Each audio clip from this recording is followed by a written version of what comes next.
Hello and welcome to Science Solutions. I'm Leonard Zane and I am joined here via remote communications with Dr. Paul Gardner-Stephen. Now, Dr. Gardner-Stephen is a scientist and researcher and lecturer at Flinders University in South Australia. Luckily, he's a bit closer to us right now. We're talking to him in Washington, D.C., and I will introduce Dr. Gardner-Stephen at the moment so people can see who he is. Welcome to the show, Paul. Thank you very much. And I'll give a little background on Paul Gardner-Stephen. He is a research fellow with Rural, Remote, and Humanitarian Telecommunications at Flinders University. Today, our program is called Communicate Anywhere because Dr. Gardner-Stephen has developed and is in the process right now of inventing and developing a new way to network cell phones. And this, we think, is a very exciting technology that is now on the horizon. And Dr. Gardner-Stephen describes himself as, quote, the digital version of a blacksmith, crafting creative and skilled solutions to a wide range of problems. His research interests include networking, scalable computing, mobile devices, mobile communication infrastructures, disaster and attack resilient technology, spam countermeasures, and the application of these to make the world a better place. And so today we're actually talking about Dr. Gardner-Stephen's humanitarian efforts here with this exciting new technology, and which you call Serval, right? S-E-R-V-A-L? That's right. And what is Serval, and what are your goals here? What are you trying to accomplish with this cell phone networking? So fundamentally, the Serval project is about getting mobile phones to still be able to communicate when the telecommunications infrastructure like phone towers and the links between phone towers go down, for example, during a disaster or just in areas where it's never existed. So many places in the developing world or in both the United States and Australia, we have a number of smaller communities in more isolated rural areas that don't really get the full benefit of mobile communications that we enjoy today. So if I happen to be out on a camping trip in the wilderness here in the USA and an emergency comes up and I want to reach somebody, but there are no cell phone towers or relay stations around to where I can actually be able to contact anybody, this is where your emergency or contingency technology enters in, right? Yeah, so for example, if the local ranger station or maybe on some of the hilltops, they had small little repeater units that your phone could connect through one of those and find its way back to the ranger station, for example, or to the local county sheriff station, or just connect out to the mobile communications network itself. And the only thing that you might need to carry addition to your phone is a little unit like this. This is a prototype of one of our mesh extenders that helps the mobile phones go a useful distance without needing to rely on the mobile phone towers. All right, so a mesh extender, as I understand it then, is a type of miniaturized radio repeater, and a radio repeater is a relaying type radio that then takes the signal from the cell phone and manages to transmit that over a longer distance than a cell phone could with just, say, Wi-Fi. That's right, and perhaps what might be helpful for viewers, we have a video that we've produced talking about what we're planning to do for the mesh extenders and why we think that they're an important new development. Well, very good. Then let's pause and look at this video that Dr. Gardner-Stephen has prepared, which is about 3 minutes long and explains a lot of things about what the goals are of the Serval project and what activities Dr. Gardner-Stephen has done so far. So here we go with the video. Mobile phones are a vital part of modern life. Most of the world's population now has one. That's almost 7 billion mobile phones around the world. But there's one big problem. These devices are totally dependent on mobile phone networks to function. Earthquakes, wildfire, floods, war, and other disasters can destroy these networks, leaving thousands, if not millions, without any way of reaching help when they need it most. Another weakness is that mobile network coverage is limited in remote areas like here in the Australian outback. This makes life difficult for people who live, work, or travel in remote areas but still need access to mobile telecommunications. And for other people, particularly those in developing countries, mobile telecommunications can be simply unaffordable.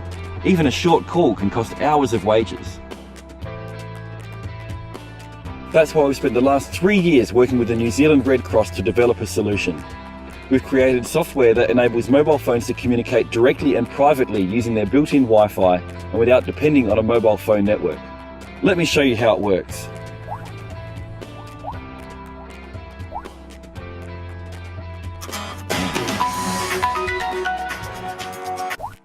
Our free and open source software has been tested in Nigeria, New Zealand, South Africa, United States and Australia. We're able to make phone calls, send text messages, share photos, gather news, and even environmental monitoring. Across rivers, via balloons, in cities, deserts, subway trains, caves, and underground power stations. Due to the limitations of Wi-Fi, we have also created the Mesh Extender, a set-and-forget, pocket-sized device that provides 10 to 100 times the range of Wi-Fi. Linking multiple mesh extenders creates a mesh network that enables communication over even greater distances.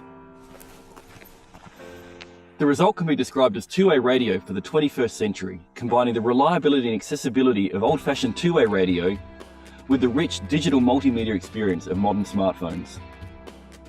Even if only one phone has our software installed on it, other phones nearby can download the software from that phone, they can keep their existing phone number, and get reconnected to the people they care about, even in the middle of a disaster. We now want to take our existing mesh extender prototypes and turn them into a consumer-ready product, and this is where we need your help. If just 2% of Australian mobile phone owners made a one-time contribution equivalent to their monthly mobile phone bill, we would have the funds that we need to give to the world a powerful backup mobile telecommunications system that uses the smartphones they already own.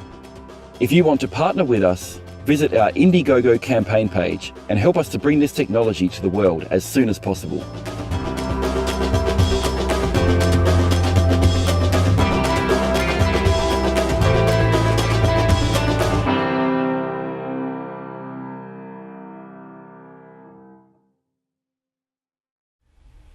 Very good, Paul. So now we have seen the video presentation, and can you now tell us some more about Serval in your own words as to what your progress is so far, what you're trying to do right now, what you see in the future, and the various steps you're taking? Sure. So I'd say where we're at now is we've been able to demonstrate I guess the possibility and the feasibility of what it is that we're trying to do. So we have software now that can be downloaded onto an Android phone that can talk to a mesh extender or to some extent can talk to other phones directly so that people can make private phone calls, they can send text messages to one another, again with that encrypted so that you still have privacy in these situations, which we think is tremendously important. And of course, privacy laws don't stop during a disaster. So if you need to talk with a doctor about your medical situation during an emergency, that really is private information that should be remain private in that kind of situation. And we also have the ability to share files. So one of the things that's actually quite interesting with that, we think, is that you can have a map for an area that when other phones come into the area, they'll actually get a copy of the map from other phones that already have it. So anyone who's traveled any great distance and then had to try and download a massive map update for the GPS app on their phone can certainly appreciate that, being able to get that kind of information quickly and easily from other phones in the area that already have it. That would be quite helpful as well. So, what you do then is you install software in the cell phone, let's say wherever you are, wherever the emergency might be, and then the other cell phone coming into the area would need to have that software as well. Is that right? That's right, but in fact, one of the ways that that other phone can get the software is, for example, if we were in an emergency situation together and I had the software on my phone, and maybe you're looking at your phone and you have no signal, and you see, hang on a minute, who's this guy over here talking on his phone? I'll go and see if I can borrow his phone. And then I might say to you, hey, like, I can do better than lend you my phone. And so I'll tell the software on my phone to offer itself to your phone, and then we'll kind of go through a procedure of transferring it onto your phone out in the field without any internet connection, without any supporting infrastructure. It's just purely a transaction between the two phones. And then a couple of minutes later, you've got the software on your phone, and you can now start participating in this contingency emergency network as well. All right, so if I have a mesh extender, which is another way of saying this is a miniaturized radio relaying device, the range on this right now, of my understanding anyway, of the range of what your device currently can extend, that with the mesh extender repeater relay radio, you can add maybe a couple miles to the range of a cell phone, something like that? Yeah, so it would depend on where you are. So where I am here in downtown DC, in amongst the big buildings, it might get 200 or 300 meters, perhaps a quarter mile. In more open terrain, so a few months back we were here on the National Mall, and we could go from the let me see if I can remember the names here correctly. The is it the George Washington? Is it the monument or the memorial? The Washington Monument. That's the obelisk. Yes, sir. That's the Washington Monument. That's right. And then and which is the memorial, the columned building at the other end of the reflection pool. Oh, well, that's the Capitol building. No. Sorry, the other end of the mall. Oh, the other side. Well, there's a Jefferson Memorial near there. Thomas Jefferson Memorial, right. My apologies for my poor memory of this. But so in there out in the mall, we were able to get about 3/4 of a mile with the unit simply in our backpacks. So we didn't have them mounted in any special kind of way. They were just being carried about. And it's one of the things that we see as being really important with this kind of technology is, it's great if you can mount antennas up in a high location and, sort of taking into account all of the best practice for this sort of thing. But we actually want it to work and get useful ranges, even if you just put it on your kitchen table or you have it in your backpack or in a pocket. And, so these ranges that we're quoting are in that kind of environment. And we know that people with model aircraft that use the same radio that we're using in these units are able to get, in very ideal conditions, around 60 to 80 kilometers. And while that's not feasible on the ground, certainly, a couple of miles or even several times that in good conditions with a bit of sensible antenna placement is quite feasible. But beyond that, the idea of the mesh extenders is that they actually talk to each other as well. So if there are 3 or 4 mesh extenders between you and somewhere else, in principle they can actually carry your communication a little bit like a dot to dot, hopping from each mesh extender to the next. And perhaps you may be able to develop mesh extenders with further miniaturization and even more range. Yeah, that's right. So we're just using a radio on one particular frequency that's available to us. But there are certainly other frequencies that have even better propagation characteristics that we can look at as we go along. And this is, as you will have seen in the video, we're looking at, really developing improved prototypes and seeking the resourcing to enable us to do this, so we can explore some of these things and make something that will be as effective as it can be for the people who need it most. So what kind of range would you like to have? I mean, of course, not intercontinental here, but what do you think might be feasible given technology and resources? So I think it's, to come at the question from a different direction, apparently around 80% of people's phone calls are less than 4 kilometers in distance. So, around 2.5 miles, is sufficient to get a large majority of people's communications. And so I think if we can come up with a solution that, in an urban area can get, 2 or 3 miles of range, I think that would be tremendously enabling and give people a really good contingency communication system, and one actually that they would probably use even when times are good. It's not going to replace cellular carriers by any stretch. For if nothing else, the other 20% of calls are over much greater distance, and in many ways that's where the revenue for carriers often comes in from, and the other services that they provide. And of course, they can provide a much more reliable service than we can. But the prospect of being able to call your local friends and people in the neighbourhood without charge will mean that people will hopefully use this technology regularly, so that when an emergency does happen, they already have it installed and they're already familiar with it, which is really important in an emergency or disaster, because it's the things that you already know how to do that you will use in those situations. All right, now we're going to display your website anyway for people who might be interested in this technology. I understand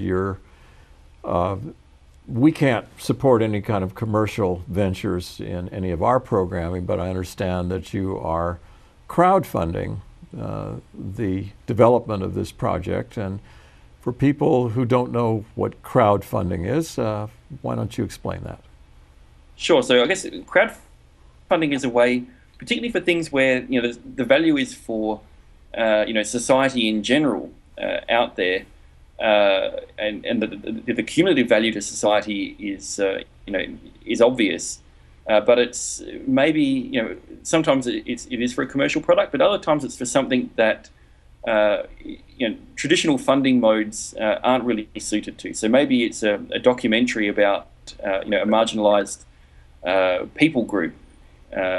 Or maybe it's an independent band wanting to record an album. And so for a variety of these things, crowdfunding has become quite popular because, for many of these things, people will say, well, to me, that has a value of a few dollars. And, for example, recording an album, maybe they only need $10,000 or $20,000 to do that.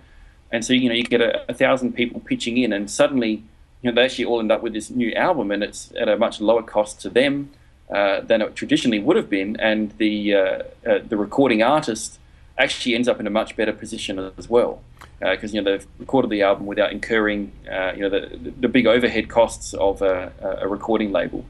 And so I guess we sorry, go on.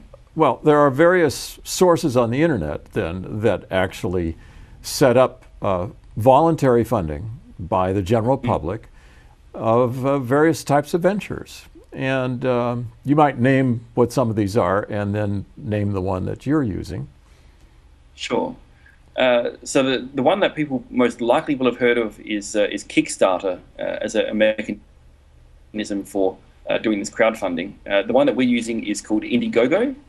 And as the name kind of suggests, that there's a quite large number of independent artists and the like who seek to crowdfund and their artistic endeavors. And so it's we find actually that it's a really nice platform that fits in with our social and humanitarian perspective of wanting to make the world a nicer and fairer and more interesting place. Right. So we're going to display the link for crowdfunding of your Indiegogo site, where you're raising funds to do that for anybody who might be interested in just looking at these things. Again, we're not promoting what you have. We're just informing people this is what you're doing. You're not actually using venture capitalists, and you're not going to governments for this. You're looking for popular support. And just coincidentally, yesterday, I was at a little shop in Pasadena, California, near a hobby shop, where they're doing 3D printing.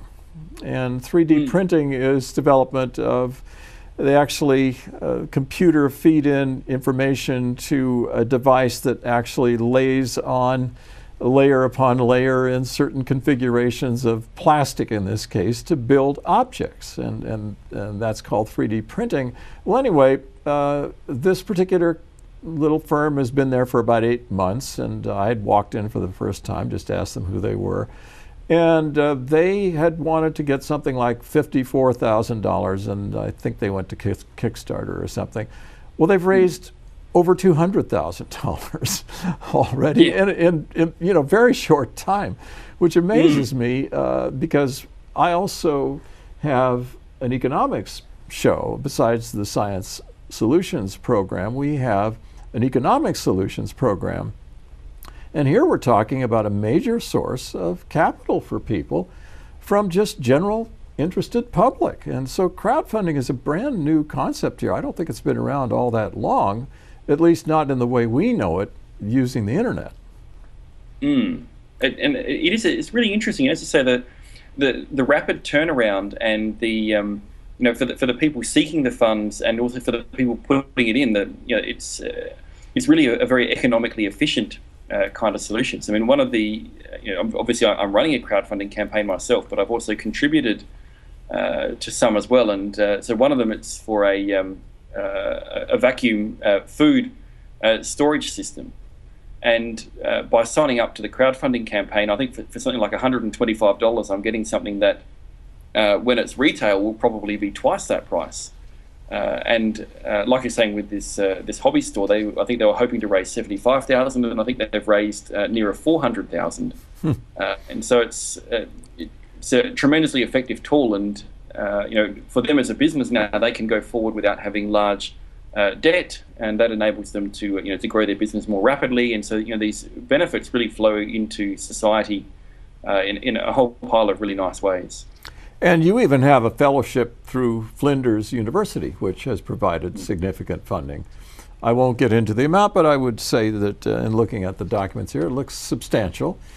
And Yes. So, Paul, what are your dreams here and your goals for this? This is obviously your invention.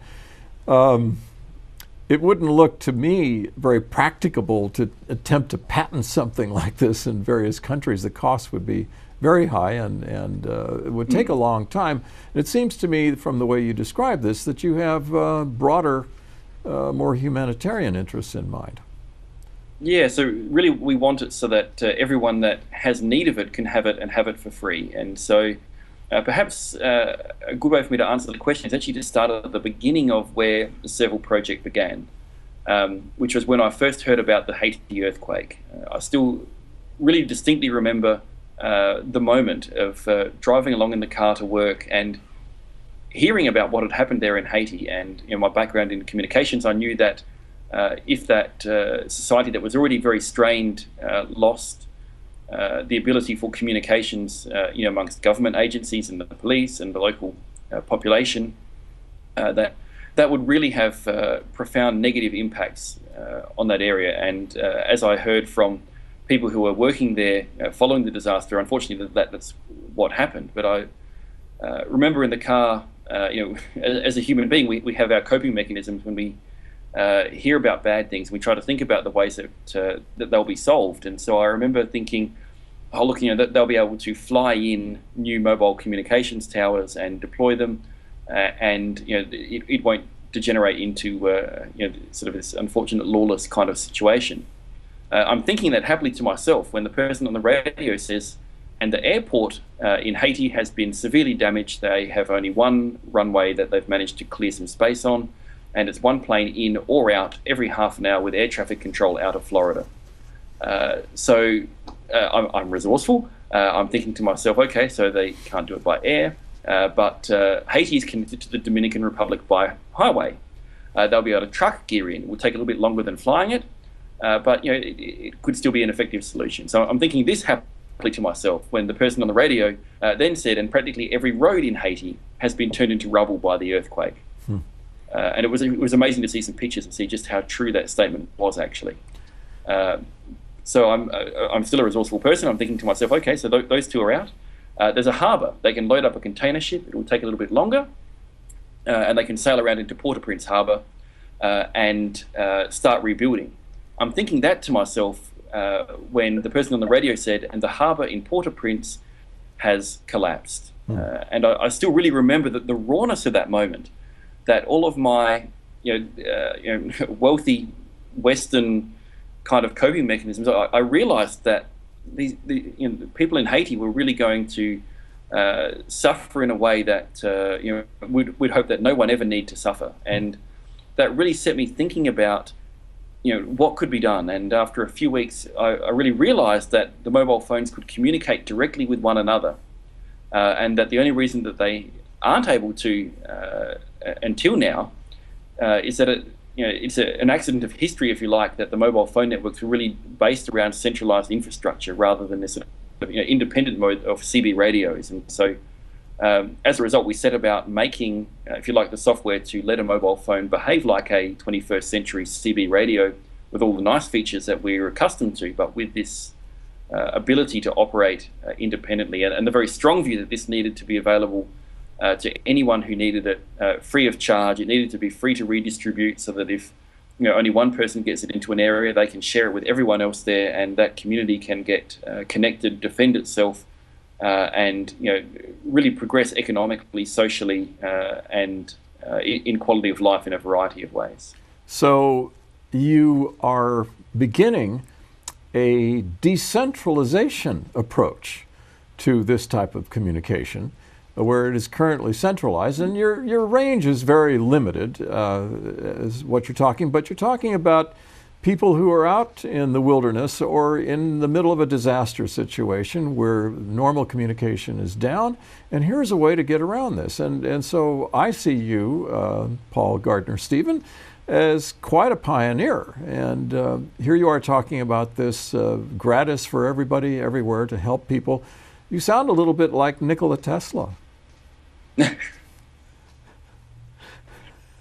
Well, hopefully I'm not going to erect large towers trying to beam power everywhere. But in many ways, communication is power, and it's interesting actually that the recent reports by the United Nations highlight not merely the economic value and social value of communications, but make clear that their understanding of the Declaration of the Universal Declaration of Human Rights actually means that the ability to communicate is actually an intrinsic human right. And so we see ourselves as really helping to see that right facilitated for as many people around the world as we can, and particularly the vulnerable, who for a variety of reasons are not easily served by the conventional cellular infrastructure.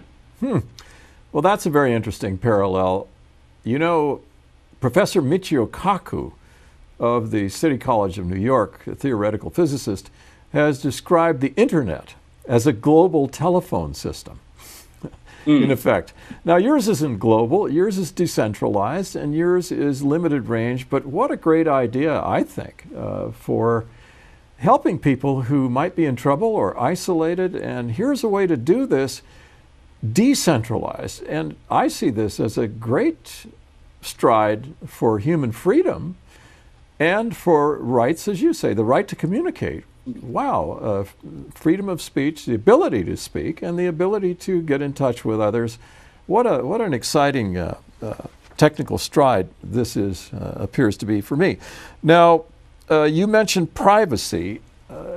How safe is your system and your software from people eavesdropping?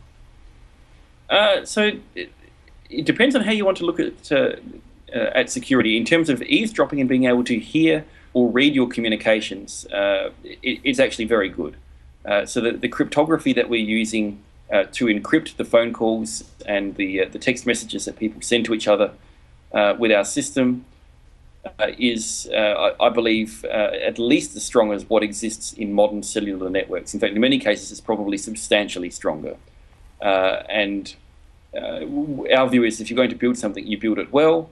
And of course, because we're building it today and not 15 years ago, or when the cellular network protocols that we're using today were designed, we can use some of the modern innovations and the increased capability actually of the modern devices that carriers and the the cellular equipment hasn't really been able to work on as an assumption. Okay. So anyway, Paul, I think we're coming to the end of our program today.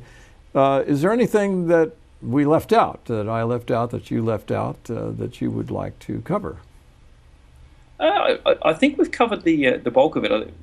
Thinking back to the statement about decentralization, I think an interesting point actually is that I think history will show that the 20th century was exceptionally unusual in the way that we centralized a great many systems, and indeed technology enabled and made them much more efficient. I mean, you've talked about 3D printing as well. Sort of before the Industrial Revolution, it was, cottage manufacturing really was the backbone. Then the Industrial Revolution meant that centralizing that was much, much more efficient, and we reap the benefits of that every day. But as 3D printing matures and you start being able to print, spare parts for your car, or actually your whole car to begin with, or pieces for your house, suddenly actually, decentralization or re-decentralization actually will occur, I think, in a variety of sectors. And so we see what we're doing with telecommunications in that as being, a natural and perhaps one of the, along with 3D printing, one of the leading edge of the return to localized capacity and capability being equitable with the large centralized approaches, and hopefully that will help foster really vital and prosperous regions, and for smaller states and cities and things that struggle to compete with a centralized approach. Well, this is really fascinating, Dr. Paul Gardner-Stephen. You are a research fellow at Flinders University in South Australia, about 9 miles, I understand, outside the city of Adelaide. And you are a pioneer. You are spearheading something that looks very exciting, and again, filling a gap, helping with something that we don't have, especially for emergencies. And I think you're doing wonderful work. I'm certainly going to look into what you're doing more myself. And I wish you all the best. I think you're doing just fabulous work for civilization, really. And you're right at the cutting edge. And I see a wonderful perspective for you. So I wish you all the luck. Thank you very much. Thank you. And thank you, folks, for tuning in to this program. We hope you've enjoyed Science Solutions on this. Communicate anywhere.